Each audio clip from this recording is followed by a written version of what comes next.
Hi everyone, so welcome to another Monday academic video.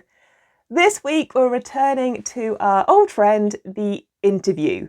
So if you're thinking about joining university, maybe you're thinking about becoming a lecturer, or you're looking at the teaching fellow pathway and are thinking, well, maybe I'll go down that route, then hopefully this video will help, because we're going to tackle some of the questions that might come up relating to teaching as part of an academic lecturer or teaching fellow interview.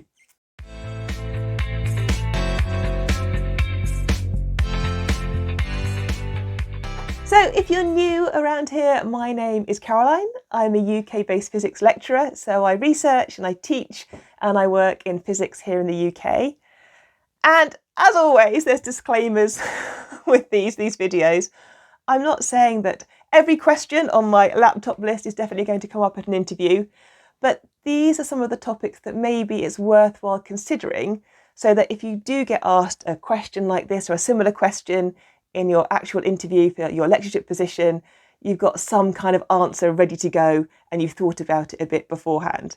So I think I've got, five points in my laptop list of question areas that might come up relating to teaching in an interview.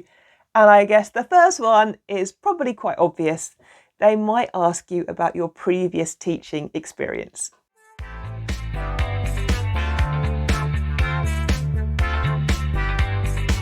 Now, your answer to this question, I guess, will really depend on your career stage. If you are an advanced lecturer, you probably already have taught lectures, maybe taught seminars, maybe been involved in like module design or curriculum design. You probably have a rich tapestry of information that you can talk to when you're kind of conveying your previous teaching experience. I think the challenge can be, what happens if this is your first interview for a lectureship and you haven't formally taught before? So here, I think what you need to do is reflect on where you are so far and think a little bit creatively about the situations where you have imparted subject or technical knowledge to another group of people.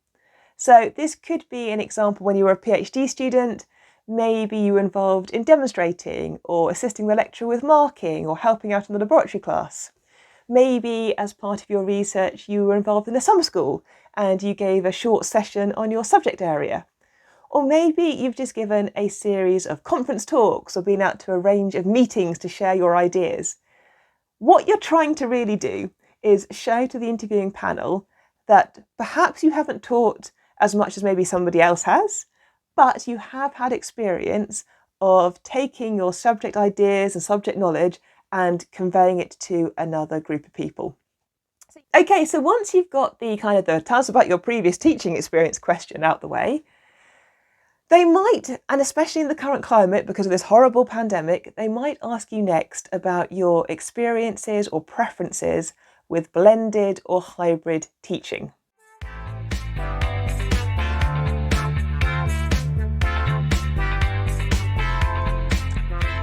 Now, I think a lot of universities were moving more towards having blended, so some online resources, some in-person taught resources before the pandemic hit. I think what's happened with the pandemic is, of course, we've all accelerated that process. And now I find myself routinely teaching in a hybrid or a blended mode. And that means that some parts of my class I will be delivering live in front of the students, be that a seminar or a tutorial or a lecture. And some of the class I will be delivering via an online platform. So I could be putting up resources like video clips of how to use a piece of lab equipment, or I could be running a seminar session over maybe the internet. So it's good, I think, if you're going into an interview in the current world situation, to at least have thought about how you would tackle blended or hybrid teaching within your subject. So within physics, some topics lend themselves very well to be taught in short, sharp chunks over like a series of videos released on the internet. Other topics in physics, maybe the longer derivations or the more complicated areas that we research, they actually really do benefit from having the face-to-face time, I think, with the students. And there's a few things that you might want to at least look up so you're aware of. They could ask you in your interview, do you have any knowledge or experience of a flipped classroom? And this is kind of the idea that you preload the subjects with some information before then having the main teaching period. So I might release a series of quiz questions to the students and ask them to complete them before they come to the lecture. And then I can look at the results of that quiz and go, okay, these were the subject areas that they were finding more complicated, and I will focus my lecture on those areas. Of course, it gets more challenging if your students haven't done the pre-reading or the pre-task or activity. And then you've got the kind of the challenge as the academic. How do you teach the class when half of them have done that pre-work and maybe half of them haven't? Now, that's probably videos for future days, but just reflect on how would you structure your lessons and your material and your subject knowledge if you were to teach in a hybrid or a flipped or a blended learning mode.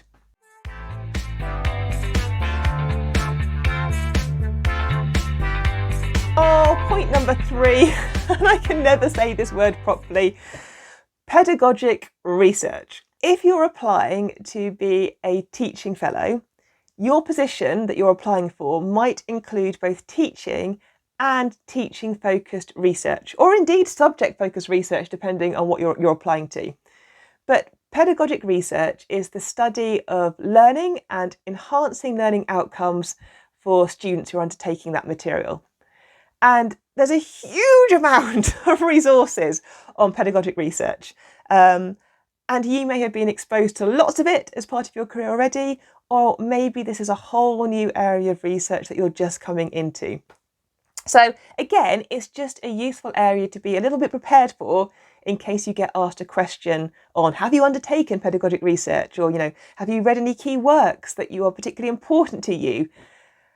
And as a person returning from industry into academia, I hadn't been that involved in pedagogic research.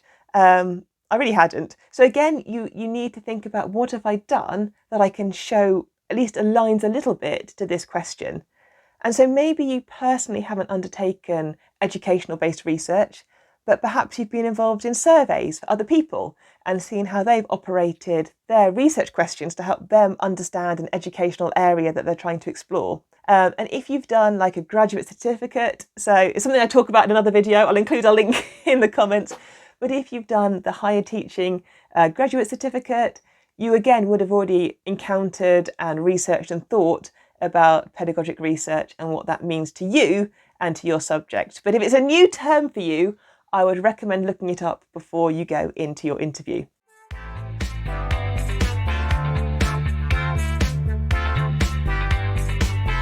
My 4th point on my list is, you may be asked, how will you bring your subject research into the classroom?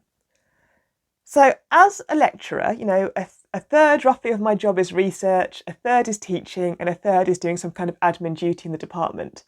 So it's really important that I consider how I connect the research that I'm undertaking, which is hopefully novel and, at the forefront of the particular subject area.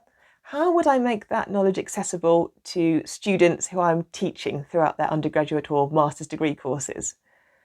And sometimes it's very easy to include it within your lectures. It depends what area you are teaching.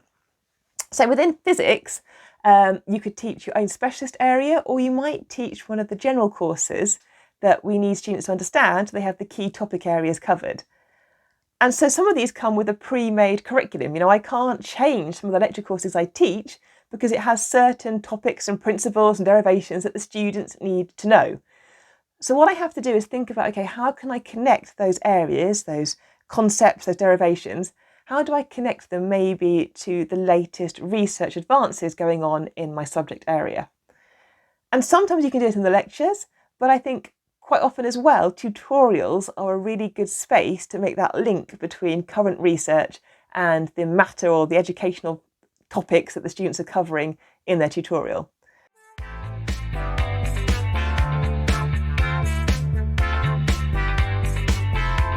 And this list is by no means exhaustive. You could get asked a whole range of questions on teaching at an interview, but you might well get asked, what matters to you the most when you're teaching?